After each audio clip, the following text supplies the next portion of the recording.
भरने से पहले अपने पास क्या क्या होना चाहिए? तो ई पंजीयन होना चाहिए।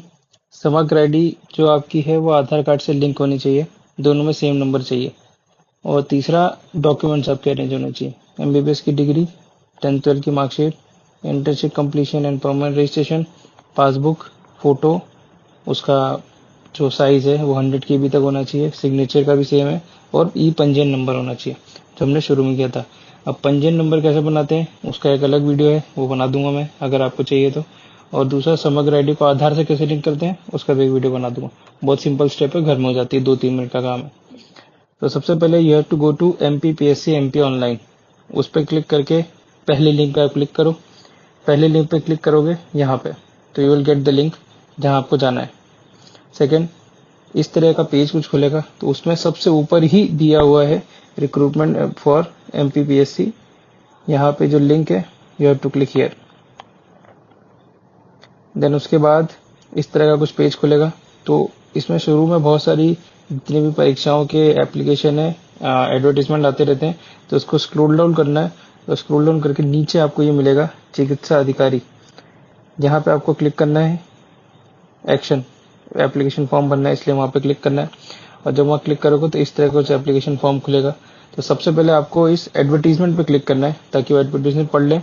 Then you have to click on this box कि हम डिक्लेयर करते हैं कि हमने सारी कंडीशन से हैं अच्छे से पढ़ लिए। Then you have to click on accept. जब आप एक्सेप्ट क्लिक करेंगे तो इस तरह का कुछ पेज खुलेगा। तो ये आपका ऑफिशियल फॉर्म है जो आपको फिल करना है। And if you are a FMG, means you have graduated from the foreign medical, this from foreign countries, so you have to click here no. Then only you have to proceed. यहाँ पे yes करने हैं, then also here yes, and also here yes. Then you have to give your information like आपका पंजीयन क्रमांक क्या है, means permanent registration की डेट, कौन सी यूनिवर्सिटी से आपने इंटर्नशिप करी है, आई मीन कौन सी कॉलेज से इंटर्नशिप करी है वो, और वहाँ पे इंटर्नशिप कंप्लीट होने के बाद आपको कौन से दिनांक में वो मिला गया है। यहाँ पे आपके simple name, age, gender, mother father का नेम आएगा। एंड हियर आप शादीशुदा हैं कि नहीं, जनरल इन्फॉर्मेशन है, इसमें कुछ खास है नहीं समझने जैसा। देन नीचे इफ़ यू आर डिसेबल और इफ़ यू आर नॉट, तो इस तरह की जानकारी आपको फिल करनी है। If you have any certificate of your disability, so you have to put here also. So इस पेज में यही सब है। देन यहाँ पे आता है high school, intermediate and MBBS। तो यहाँ पे आपको जो आपकी 10th और 12th की मार्कशीट है उसमें किस तरह से मार्क्स दिए हैं, CGPA है, ग्रेड है, डिवीजन है, तो वो करना है। विषय में you have to put all. Then पूर्णांक में इफ यू पुट ऑल, यहाँ पे ऑलरेडी वो बंद हो जाएगा, ऑप्शन नहीं आएगा। तो अल्टीमेटली आखिरी में कितने परसेंटेज आए हैं, 65, 62, 68, यहाँ पे आप लिख लेंगे। तो ओनली नंबर्स में लिखना है 62 या 65। तो ये दोनों में इसी तरह की चीज आएगी। लास्ट में जो MBBS है, तो यहाँ पे आप विदेशी डिग्री है, अगर फॉरेनर हो तो यहाँ पे विदेशी डिग्री पे क्लिक करना है।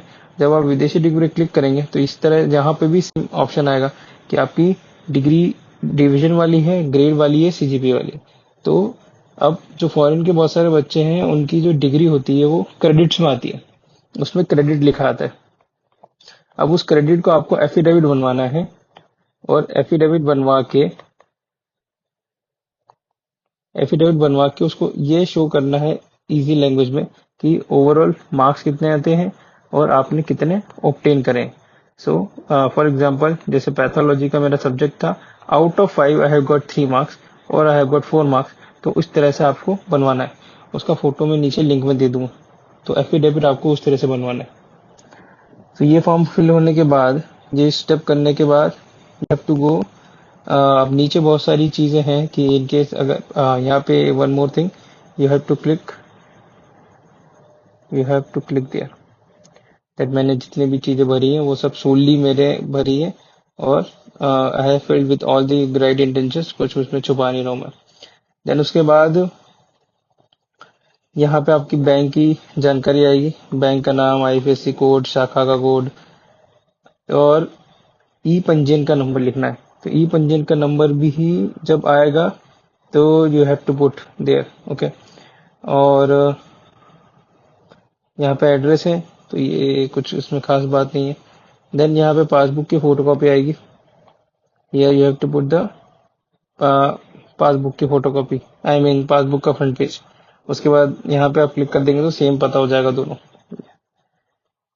यहाँ पे आपकी जो फोटो होनी चाहिए वो एक तो रिसेंट होनी चाहिए और दूसरा क्लियर दिखनी चाहिए। तो जब ये करेंगे उसके बाद आपको to click here, yes I can see it clearly. After putting the photo and signature you have to tick this box that I can see clearly. You have to put your phone number and email address. और यहाँ पे ultimately यहाँ पे आप click कर लेंगे और verification number डाल के नेक्स्ट करेंगे। जब वेरिफिकेशन नंबर नेक्स्ट करेंगे तो इस तरह का कुछ पेज खुलेगा फॉर क्रॉस चेकिंग के लिए, उसको आप ढंग से चेक कर लीजिए एक बार। Then at the end you will get to this line, इसको आप करेक्टली चेक कर लें ताकि बाद में कोई प्रॉब्लम ना आए। एडिटिंग तो हर जगह पॉसिबल होती है, ये लोग डेट देते हैं, लेकिन कोशिश करो कि एक ही बार में सब कुछ ठीक हो जाए तो अच्छा है। देन आफ्टर दैट इस तरह का पेज खुलेगा कि फीस प्राप्त नहीं हुई है। ये एक बार और चेकिंग के लिए आपको फॉर इन्फॉर्मेशन देते हैं कि हर चीज आप चेक कर लो जो जो आपने भरा है, जो फिल किया है। एट द एंड यहाँ पे आएगा पेमेंट इज नॉट डन, तो आपको क्लिक करें और आप जनरल में है तो 540 रुपये आपकी फीस लगेगी। और फीस लेने के बाद you will get this kind of page that you have paid the fees। and इस पेज के साथ साथ लास्ट में एक पीडीएफ आता है, उसमें पेमेंट की जानकारी भी होती है और साथ में ये भी लिखा होता है कि कौन कौन से दस्तावेज और कौन कौन से documents you have to need. So at the end you will get the PDF of whatever the document is needed. उन सबको आपको प्रिंट करना है, प्रिंट करने के बाद उनके फोटोकॉपी करानी है, फोटोकॉपी करा के you have to send to MPMC के ऑफिस इन द एमपीपीएससी के ऑफिस इन द इंदौर। तो इंदौर में आपको इसको सेंड करना है।